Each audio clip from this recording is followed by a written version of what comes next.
kapatid, ang ating pong verse sa matatagpuan po natin sa 1 Peter 4:18-19. Basahin po natin. Tulad ng sinabi ng kasulatan, kung ang taong matuwid ay napakahirap maligtas, ang di kumikilala sa Diyos, paano pa maliligtas?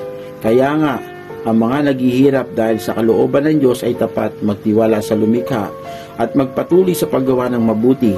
Ang Diyos ay laging tapat sa kanyang pangako. Mga kapatid, nung isinilang tayo dito sa mundong ito, alam natin ang Diyos. Ang Diyos ang siyang lumikha po ng langit at lupa. At siya rin po yung nagbigay ng buhay po sa atin.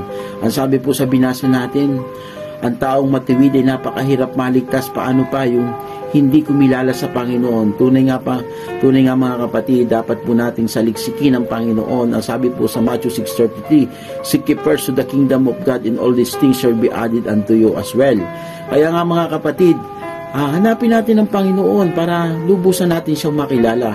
At alam po natin ang Biblia, pero hindi po natin alam ano yung nilalaman ng Biblia. Kaya kailangan po saliksikin natin ang salita ng Panginoon upang sa ganun ay makita natin yung pangako ng Panginoon. Dahil ang pangako ng Panginoon, sabi niya, totoo at tapat siya. Pag siya'y nangako, lahat tutuparin. Ibig sabihin po nun, kung sasaliksikin po natin at magtitiwala po tayo sa Kanya, ay tunay pong magaganap yung plano ng Panginoon sa buhay po natin.